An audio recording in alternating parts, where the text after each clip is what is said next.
ಚನ್ನಪಟ್ಟಣ ಕದನ ಕಣದಲ್ಲಿ ದಳಪತಿ ಗೆಲುವಿನ ತಂತ್ರವನ್ನ ರೂಪಿಸ್ತಾ ಇದ್ದಾರೆ. ಚನ್ನಪಟ್ಟಣ ಉಪಚುನಾವಣೆ ಸಂಬಂಧ ಕುಮಾರಸ್ವಾಮಿ ಸಭೆಯನ್ನು ನಡೆಸಿದ್ದಾರೆ.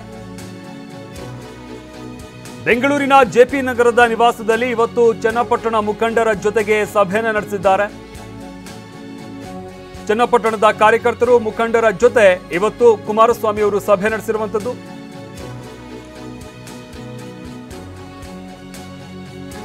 ಬೈ ಎಲೆಕ್ಷನ್ಗೆ ಮೈತ್ರಿ ಅಭ್ಯರ್ಥಿ ಹಾಗೆ ಸಂಘಟನೆಯ ಬಗ್ಗೆ ಮಾತುಕತೆಯನ್ನು ನಡೆಸಲಾಗಿದೆ. ಟಿಕೆಟ್ ಆಕಾಂಕ್ಷಿ ಸಿಪಿವೈ ಭೇಟಿಯಾಗುವಂತೆ ಎಚ್ಡಿಕೆ ಸೂಚನೆ ಕೊಟ್ಟಿದ್ದಾರೆ ಜೆಡಿಎಸ್ ಕಾರ್ಯಕರ್ತರಿಗೆ. ಚನ್ನಪಟ್ಟಣದ ಜೆಡಿಎಸ್ ಕಾರ್ಯಕರ್ತರು ಹಾಗೆ ಮುಖಂಡರಿಗೆ ಸೂಚನೆ ನೀಡಿದ್ದಾರೆ. ಒಮ್ಮತದ ಅಭ್ಯರ್ಥಿ ಆಯ್ಕೆ ಮಾಡೋಣ ಅಂತ ಎಚ್ಡಿಕೆ ಭರವಸೆಯನ್ನು ನೀಡಿದ್ದಾರೆ. ಇನ್ನು ಸಿಪಿವೈ ಅವರನ್ನ ಭೇಟಿ ಆಗಿ ಅಂತ ಕೂಡ ಇವತ್ತಿನ ಸಭೆಯಲ್ಲಿ ಸೂಚನೆ ಕೊಟ್ಟಿದ್ದಾರೆ ಅಂತ ಹೇಳಲಾಗ್ತಾ ಇರುವಂಥದ್ದು. ಒಟ್ಟಾರೆಯಾಗಿ ಒಮ್ಮತದ ಅಭ್ಯರ್ಥಿ ಆಯ್ಕೆ ಆಗಬೇಕು. ಅದು ಸಿಪಿ ಯೋಗೀಶ್ವರ್ ಆಗ್ತಾರಾ ಅಥವಾ ಜೆಡಿಎಸ್ ಇಂದ ಬೇರೆ ಯಾರಾದರೂ ಆಗ್ತಾರಾ ಸೆಕೆಂಡ್ರಿ, ಆದರೆ ಒಮ್ಮತದ ಅಭ್ಯರ್ಥಿ ಆಗಬೇಕು. ಅದಕ್ಕಾಗಿ ನೀವೆಲ್ಲರೂ ಹೋಗಿ ಒಮ್ಮೆ ಸಿಪಿ ಯೋಗೀಶ್ವರ್ನ ಭೇಟಿಯಾಗಿ ಅವ್ರ ಜೊತೆ ಕೂಡ ಚರ್ಚೆನ ನಡೆಸಿ ಅಂತ ಇವತ್ತಿನ ಸಭೆಯಲ್ಲಿ ಚನ್ನಪಟ್ಟಣದ ಜೆಡಿಎಸ್ ಕಾರ್ಯಕರ್ತರಿಗೆ ಹಾಗೆ ಮುಖಂಡರಿಗೆ ಸೂಚನೆಯನ್ನು ಕೊಟ್ಟಿದ್ದಾರೆ ಎಚ್ ಡಿ ಕುಮಾರಸ್ವಾಮಿ. ಇನ್ನು ಬೈ ಎಲೆಕ್ಷನ್ ವಿಚಾರಕ್ಕೆ ಸಂಬಂಧಪಟ್ಟಂತೆ ಇವತ್ತು ಹಲವಾರು ವಿಚಾರಗಳನ್ನು ಕೂಡ ಚರ್ಚೆ ನಡೆಸಲಾಗಿದೆ. ಈ ಬಗ್ಗೆ ಮತ್ತಷ್ಟು ಮಾಹಿತಿ ನೀಡ್ತಾರೆ ನಮ್ಮ ಪ್ರತಿನಿಧಿ ಸುನಿಲ್. ಚನ್ನಪಟ್ಟಣದ ಬೈ ಎಲೆಕ್ಷನ್ ವಿಚಾರಕ್ಕೆ ಸಂಬಂಧಪಟ್ಟಂತೆ ಕುಮಾರಸ್ವಾಮಿ ಇವತ್ತು ಸಭೆ ನಡೆಸಿದ್ರು ಅಂತ ಹೇಳಲಾಗ್ತಾ ಇರುವಂಥದ್ದು. ಯಾರೆಲ್ಲ ಭಾಗಿಯಾಗಿದ್ರು, ಪ್ರಮುಖವಾಗಿ ಏನೆಲ್ಲ ವಿಚಾರಗಳು ಚರ್ಚೆ ಆಗಿದೆ?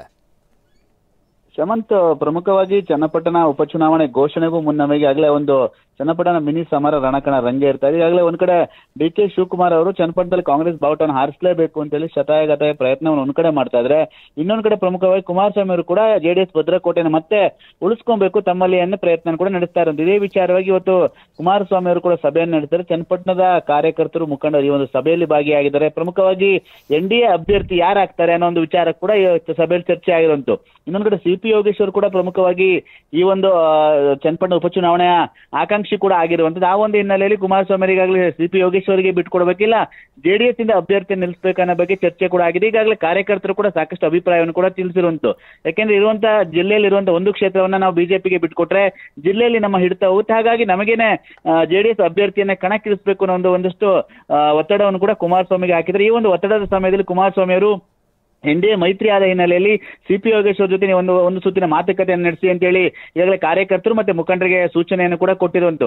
ಆ ಒಂದು ನಿಟ್ಟಿನಲ್ಲಿ ಈಗಾಗಲೇ ಎನ್ಡಿಎ ಅಭ್ಯರ್ಥಿ ಗೆಲ್ಲೇಬೇಕು ಅನ್ನೋ ವಿಚಾರವಾಗಿ ಈಗಾಗಲೇ ಜೆಡಿಎಸ್ ನಾಯಕರಾಗುವುದು ಬಿಜೆಪಿ ನಾಯಕರು ಪ್ರಯತ್ನವನ್ನ ಮಾಡ್ತಾ ಇದ್ರೆ, ಸಭೆ ಮೇಲೆ ಸಭೆಯನ್ನು ಕೂಡ ಮಾಡ್ತಾ ಇದ್ದಾರೆ. ಇನ್ನೊಂದು ಕಡೆ ಡಿ ಕೆ ಶಿವಕುಮಾರ್ ಅವರು ಕೂಡ ಈ ಒಂದು ಕೌಂಟರ್ ಪ್ಲಾನ್ ಗಳು ಕೂಡ ರೆಡಿ ಮಾಡ್ತಾ ಇರುವಂತು. ಇದರ ನೋಡಿ ಅಭ್ಯರ್ಥಿ ಯಾರಾಗ್ತಾರೆ ಅನ್ನೋ ಕುತೂಹಲ ಕೂಡ ಸಾಕಷ್ಟು ಮನೆ ಮಾಡಿದೆ.